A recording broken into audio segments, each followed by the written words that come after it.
Welcome back to Start with Small Steps. I'm Jill from the North Woods, and we're going to talk about where sometimes something is overwhelming to people, but we try to take those types of things and break them down into small steps you can actually do.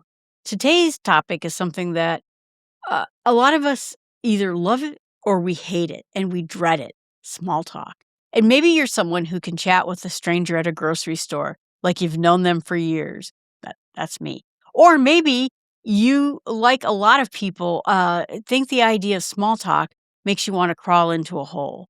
But either way, stick with me because we're going to talk about why small talk is actually matters and how we can actually quietly let it shape our lives, get better at it if we feel we're terrible at it. Small talk matters, and let's just talk about the why, because a lot of us write off small talk as fluff.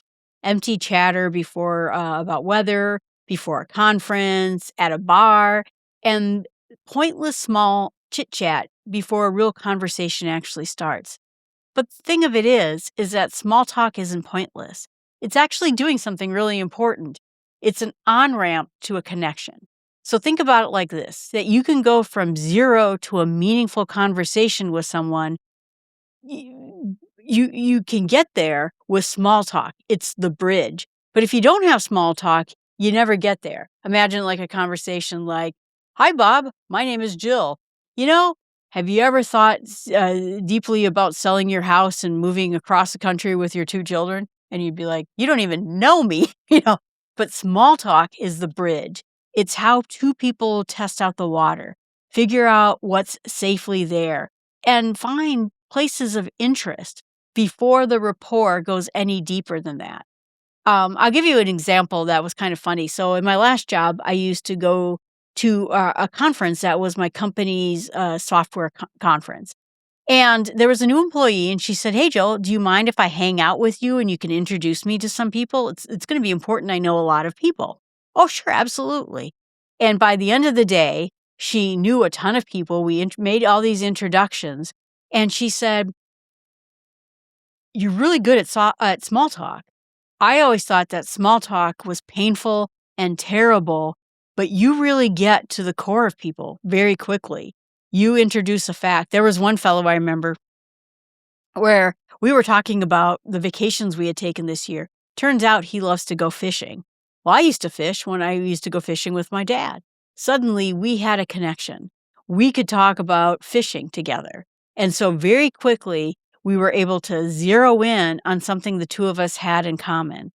And she said, "I always thought that people did small talk like as a tool against someone, or I don't know, like a salesy thing." And she goes, "When you talk to people, you actually care about the people you're talking to, even though you've never met them."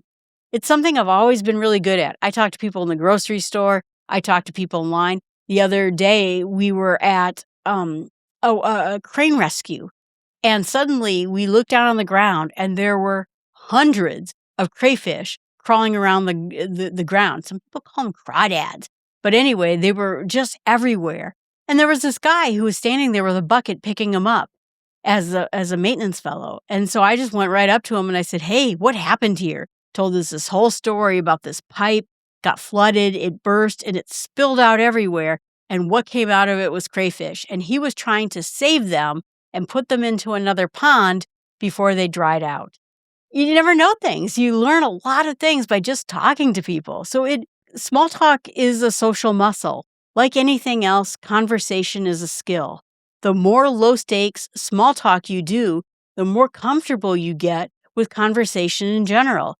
It makes for bigger conversations. It can lead to networking with your career, dating, and even hard conversations with maybe family that are harder to have.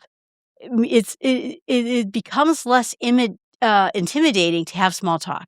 It opens up doors. It opens up opportunities for jobs, friendships, dating. Maybe it can open up doors with your spouse. And small talk is something that you can start small with. You strike up a conversation with someone in a waiting room, at a conference room, at a coffee shop, in line. and the small exchanges become bigger and bigger. It signals warmth and approachability.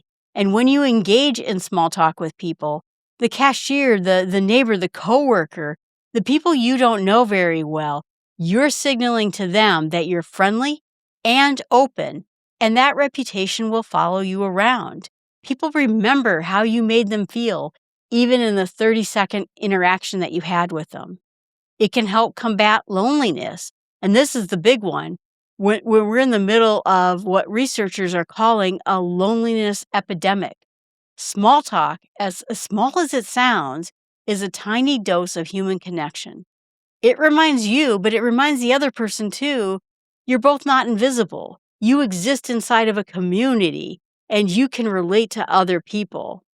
And so the part that small talk can actually help you in your life, we sort of covered the whys of it, but it gets personal. How does small talk, getting better at it, actually help you in your life? For your career, like it or not, a lot of professional advancement happens informally, in hallway conversations, small talk before a meeting, casual check-in. People hire, promote, and recommend people they feel like they know. Small talk is often the first impression, and the first impression matters quite a bit. Your relationships, couples who check in with each other on small talk, makes a connection. How was your day? Anything interesting happen? Boy, it's hot out there. They tend to stay more connected than couples who only talk about logistics, big sort of decisions. Small talk in a relationship is maintenance. And it's low stakes, again, for connection with people. Over time, trust and intimacy also builds. I remember I used to date this fellow, and we all talked. We talked all the time. And I know you find that shocking coming from me, but we were at a restaurant and we looked over at this couple that was sitting in the restaurant, and they never said 3 words to each other that whole dinner that the couple had together. Maybe they would say, "Well, what did you order?" "Well, I got the steak." And then the 2 people would look down and never say like a word again for 10, 15 minutes.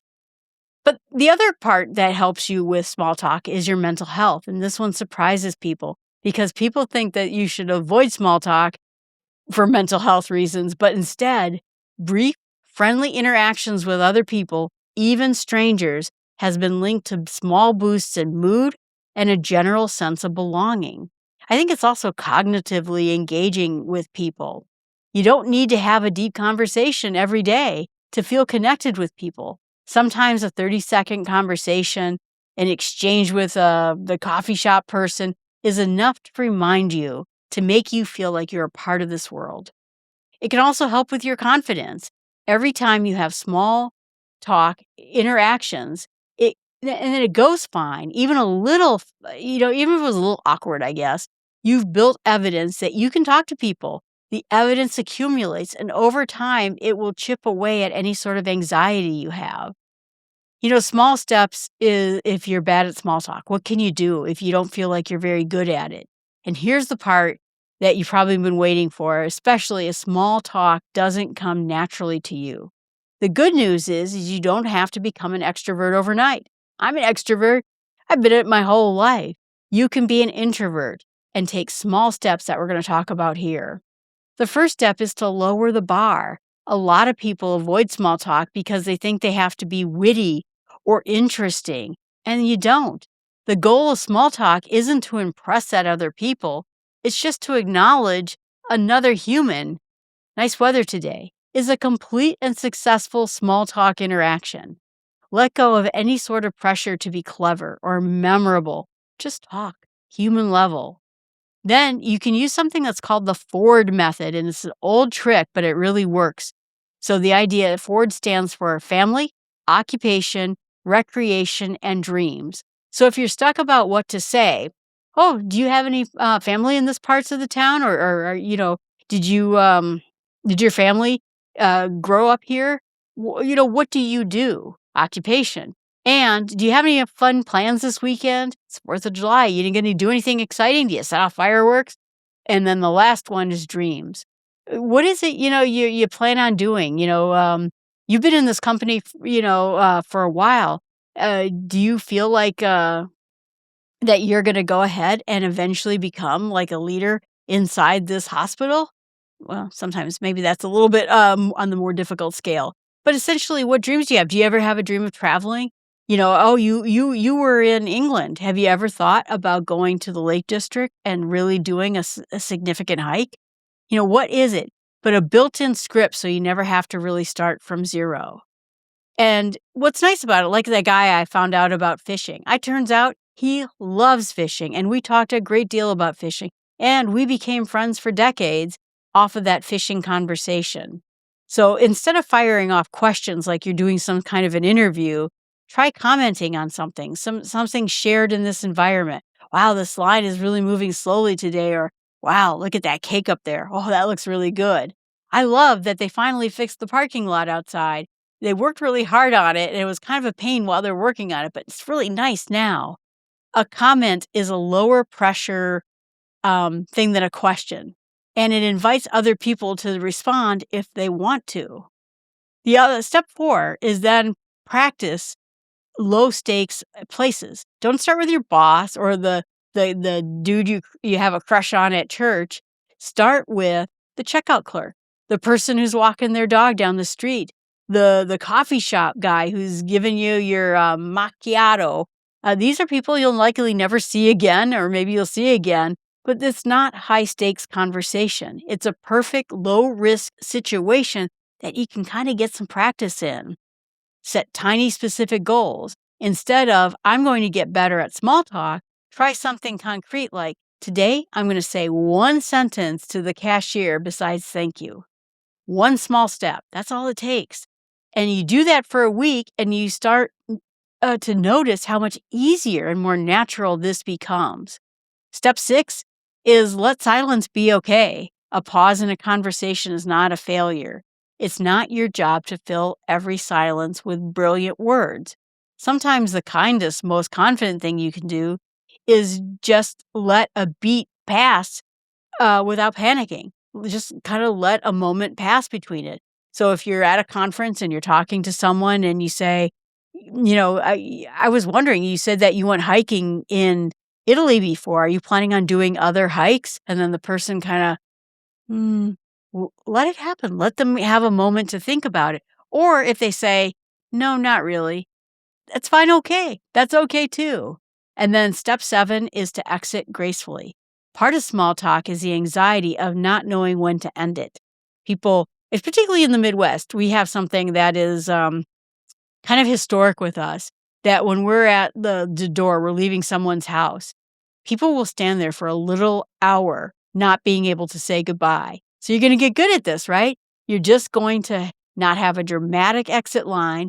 You're just going to say, all right, well, have a good one then, all right? It's good talking to you. I really miss seeing you, or it's really nice meeting you. I'm so glad we got a chance to talk. Practice a few lines so that you're ready to go about how to end a conversation. So here's the thing I want you to walk away with in this is that small talk isn't shallow. It's quiet infrastructure of connection. It's opportunity. It gives you a sense of belonging in your life, but not only your life, the life of the other person too. And if it doesn't come naturally to you, it's okay. You don't have to be personally, have a personality transplant. You just need a small step. You just need to take one small step, tomorrow. Use the Ford method if you need a method. Remember, that's going to help you have those intro conversations. Or maybe just say something that is naturally around you. Wow, it is so windy out today. Did you notice that? Man, it rained a lot last night.